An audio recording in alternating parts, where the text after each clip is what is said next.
Alright, update lang po tayo dito sa list ng mga illegal na OLA na isinapubliko ngayon ng SEC. Medyo dumami po yun kasi yung nakaraan nasa 13 lang yata. Medyo ngayon nadagdagan sila. Kaya antabayan niyo dito sa video na to. Tatalakayin natin kung ano yung mga illegal na nag-operate ng mga OLA dito sa Play Store, sa App Store at sa website. Pero bago lahat, maglalambing po muna ako sa inyo na paki-follow po ang aking mga social media account ng Facebook, TikTok at ang aking YouTube channel. At kung nakatulong sa inyong video ito, malaking tulong po sa aking channel ang inyong pag-like. Ang malaking tulong din po ang pag-share at para updated po kayo sa mga usapang online lending apps, pakihit lang po yung notification bell. Then disclaimer, hindi po ako nang hihikayat na mangutang dito sa mga OLA. Pinag-uusapan lang po natin dito kung ano yung proseso ng kanilang pagpapautang at ang proseso ng kanilang paningil para magkaroon kayo ng tamang awareness at tamang information at tamang expectations dito sa mga online loan apps na maging maingat, paalaala lang, na maging maingat sa pag-utang dito sa mga OLA at hindi rin po ako nakukonsinti na huwag magbayad ng utang, paalala lang po, okay? Though, simulan na natin itong abiso at paalaala sa publiko ng SEC na itong mga list na to ay ang mga OLA na ma-download nyo.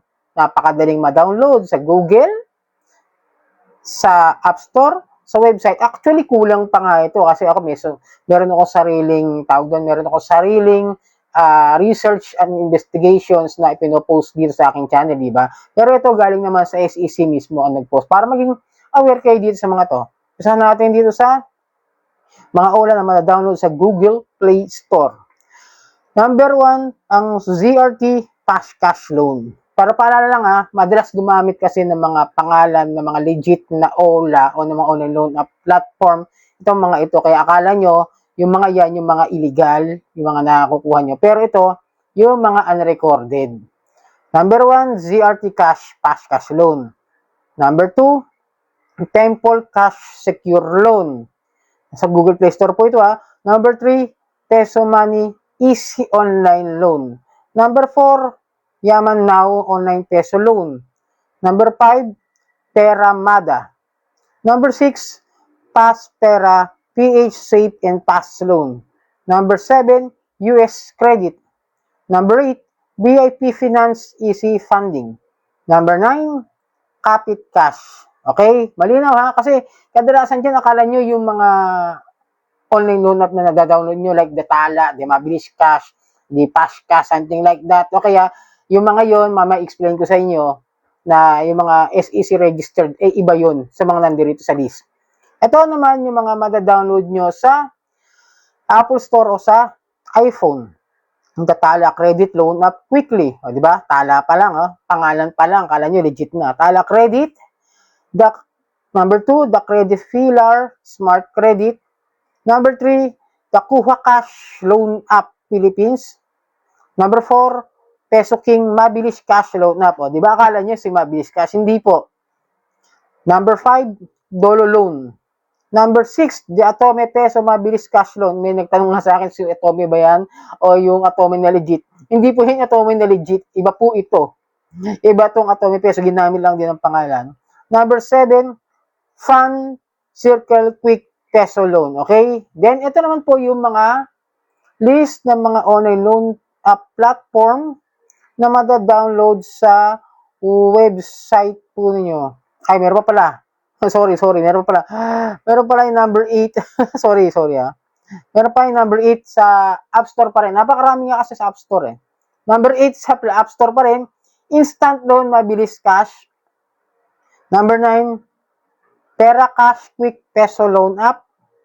Number 10, Mabilis Cash Loan. Gamit si Mabilis Cash. Number 11, Peso Now Loan App Philippines. Number 12, Lucky Loan. Happy Cash Loan App. Ginamit din si Happy Cash. Number 13, si Bilis Peso. Mabilis Cash Loan. Gamit talaga si Mabilis Cash. Number 14, IPC Loan. Mabilis Cash and Loan App. Number 15, Uicon Credit Loan App and Peso Loan. Then, yung mga OLA na ito na legit na talaga, yung mga mada-download o pwede nyong applyan in the website ng mga online lending platform. Ito po si M2 Cash, yun yata, o something like that. Okay. Number 2, Bilis Cash. Number 3, Fuse Cash. Number 4, Flexible Cash Loan. Medyo nalito yung may nagtanong sa akin dyan sa comment ko, no, sa Facebook page ko. Yung Fuse Cash, sakala niya si G Gibbs o si G Loan. Hindi. Mostly, marami rin gumagamit ng Fuse na pangalan sa kanilang mga online lending platforms o mga online lending applications. Okay?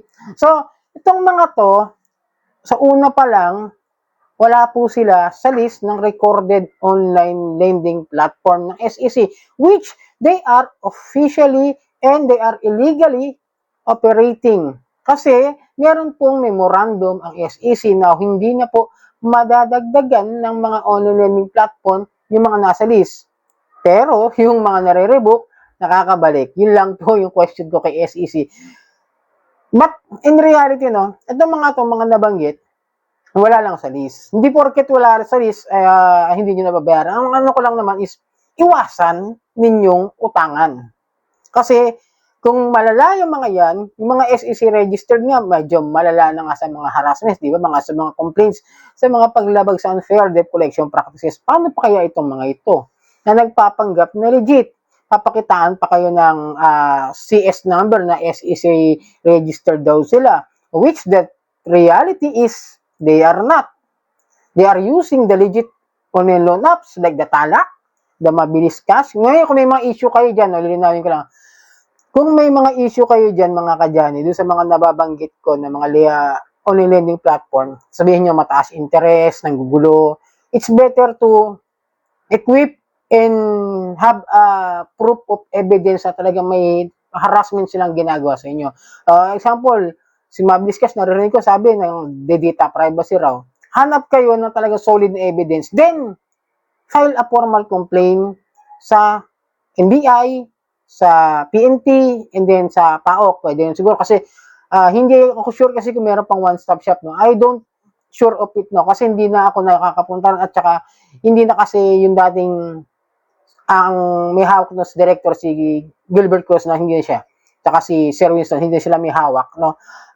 Pero punta pa rin kayo. Try nyo pa rin mag-file ng complaint. Then, kay SEC, try nyo mag-forward ng complaint sa kanilang email na kung saan yung iMessage. Medyo hirap ako na nag-try dyan na magpapalit sana ako ng na report or something na concern sa may tatanong sana pero hindi ko sila makuha dahil ang dami nilang hinahanap ng mga IDs, which is medyo nakaka-frustrate lang mag-access sa kanilang iMessage portal, no? Mga kadyani. So yun, yung mga binanggit ko, paalala lang yan ngay sa simula pa lang illegal na po ang operation dahil wala po sila sa list ng SEC, yung mga unrecorded online lending platform. So sana nakatulong ang video nito. Muli, maglalambing ako na pakipollow po at pakisuportahan ang aking mga social media account, ang Facebook, TikTok at ang aking YouTube.